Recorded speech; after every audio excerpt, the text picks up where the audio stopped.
त्यांना इमर्जन्सीच्या आधी वाटलं की बॅचलर होते, शिकलेले होते, MA, डबल MA, नंतर LLB असं काही शिकून फक्त आपलं स्वतःचं काम काही हे न करतात राष्ट्रसेवा करायची हा त्यांचा दृष्टिकोन होता. ते इकडं आले, पहिल्यांदा न्यू तुसुममध्ये राहिले, 1.5 वर्ष होते न्यू तुसुमला. आणि तिथून आल्यानंतर त्यांच्या लक्षात आलं की इकडच्या लोकांना आपल्या देशाबद्दलचं काही प्रेम नाही. म्हणून मग ते तिथे सांगलीला आले, म्हैसूरला गेले, धारवाडला गेले आणि ज्या ज्या ठिकाणी आमच्यासारख्या लोकांना त्यांनी संपर्क साधला.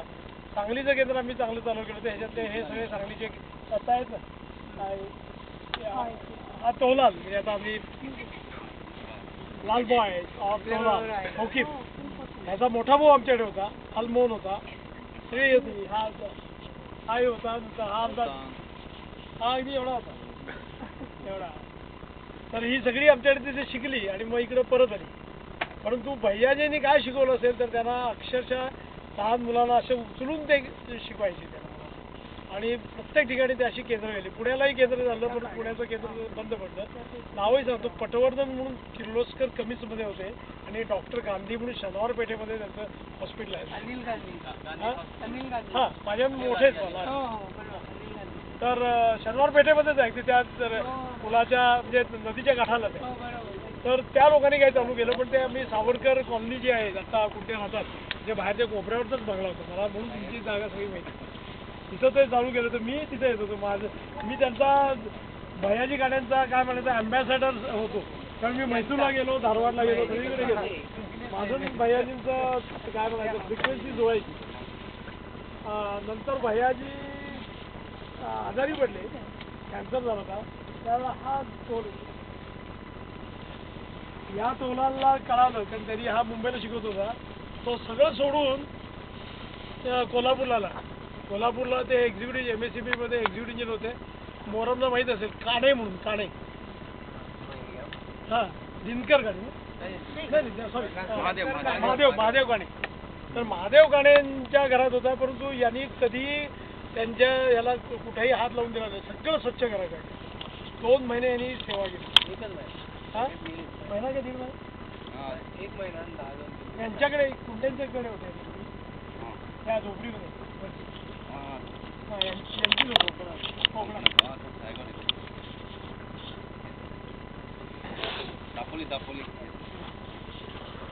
तर हे जे विद्यार्थी आहेत ह्या विद्यार्थ्यांना असं वाटतं की आपण इथं भैयाजी गाण्यांच्या नावाने हॉस्टेल कम शाळा. भैयाजींनी सुरुवातीला 2 मुलं आणली होती यांच्यात, फक्त 2 आणली ती. आणि मग ज्या वेळेला इथं आले 1.5 वर्ष राहिल्यावर लक्षात आलं की इथे तुम्ही एक माणूस येऊन किती लोकांना शिकवणार.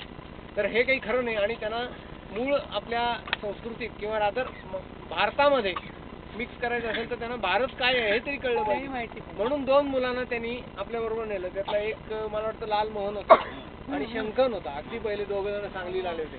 ही गोष्ट आहे जवळजवळ 72-73 सालात.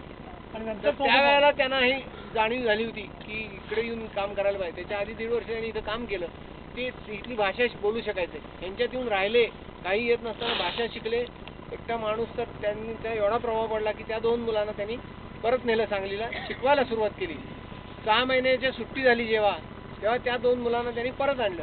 त्या मुलांच्या मधला जो कल्चरल आणि एकूण जो फरक पडला होता तो पाहिल्यावर, कारण इथे काय झालं होतं, इथे एम्प्लॉयमेंट नाही आणि एकूणच सगळं पॉवर्टी आणि ड्रग ॲडिक्शन वाढायला लागलं होतं. तर इथल्या सगळ्या पालकांना वाटायला लागलं की हे काही खरं नाही, आपली मुलं जर अशी शिकली किंवा जर बदलली तर काहीतरी भलं होईल. म्हणून एकदम 5-25 लोक त्यांच्या मागे लागले की आमच्याही मुलांना.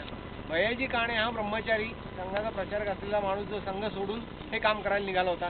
एका शब्दाच्या पलीकडे त्यांची प्रॉपर्टी नाही. एवढ्या 25 मुलांना पोसायचं कसं. पण ही माणसं तेवढं सपोर्ट करू शकत नव्हती. पण देणग्या मिळवायच्या आहे ऐकायला त्या मुलांना सोपं आहे. रोज देणगी मिळवून 25 मुलांना जेवायला घालायचं शक्य नसेल. तर त्यातले काही ख्रिश्चन काही हिंदू आणि हा प्रकार होता. त्यामुळे प्रश्न असा होता की हे सगळं चालवायचं कसं. तर त्यांनी नंतर एक 5-6 मुलं आणली. असं होता होता जवळजवळ 10 वर्षाच्या काळामध्ये 250 ते 300 मुलांचं त्यांचं हॉस्टेल सुरू झालं.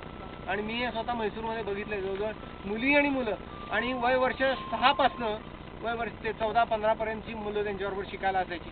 ज्यांना शिक्षण नसेल ते 14-15 वर्षाचा मुलगा सुद्धा 5वी-7वीत असायचा. कारण शिकलेला नाही तो मागं पडलेला आहे. काही बरोबर शिकत गेली, काही ग्रॅज्युएट झाली त्यातली पुढे मुलं.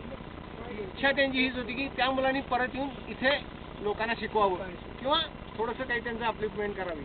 तर त्यांच्या हयातीत काही त्यांच्या नावाची शाळा होऊ शकली नाही. आता एक शाळा त्यांच्या नावानं कारासोममध्ये सुरू झालेली आहे आणि दुसरं युनिट जे आहे ते आज हे लोक इथे सुरू करायचा प्रयत्न करतात.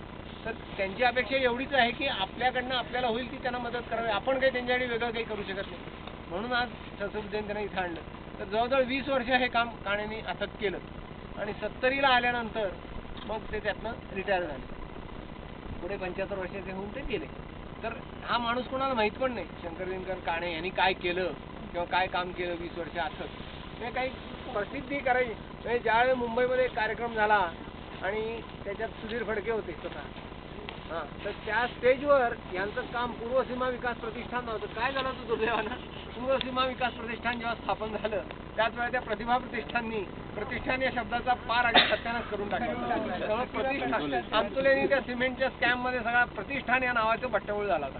त्यामुळे पूर्वसीमा विकास प्रतिष्ठान म्हटल्या लोक आम्हाला विचारायचे हे तुमचं कुठलं प्रतिष्ठान. तर तसं नव्हतं ते. तर या पूर्वसीमा विकास प्रतिष्ठानचा एक कार्यक्रम जेव्हा मुंबईत झाला हे प्रत्यक्षात काणे रिटायर झाल्यानंतर मुद्दाम त्यांना यायला लावलं होतं त्या कार्यक्रमात. त्यांची अट एकच, मी बोलणार नाही आहे काही शब्द, तुम्हाला काय बोलायचं बोला, येतो फार तर. तर ते आले आणि स्टेजवर बसले होते. तर सुधीर फडकेंनी जेव्हा हे सगळं काम ऐकलं 20 वर्ष चाललेलं तर सुधीर फडकेसुद्धा चाट झाले की हे काम भारतात चालू आहे, पुण्या मुंबईत चालू आहे आणि आम्हाला कळलेलं सुद्धा नाही कधी.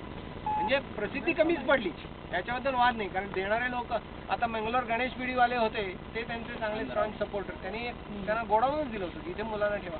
प्रत्येक ठिकाणी काही ना काही अडचणी यायच्या. काही 2-1 वर्ष सुरळीत चालल्यानंतर ती सगळी बॅच त्यांना शिफ्ट करावी लागायची बरेच वेळा. कारण देणग्या पुरायच्या नाही. म्हणजे अशी अवस्था होती की ह्या 150-200 मुलांना जेवायला काही नाही. आज सगळं अन्न संपलं. आज अशी वेळ आली की सगळेजण गोल करून बसायचे. पाणी आज थंड पडणार एक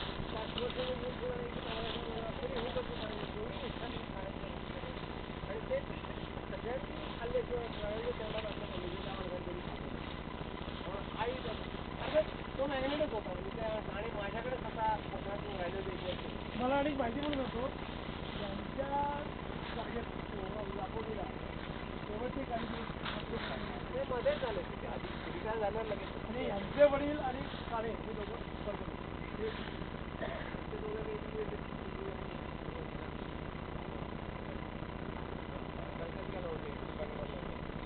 तर त्या काण्यांनी कुठेही गेले की माणसं यांच्या भोवती इतकी जमायची पडतात.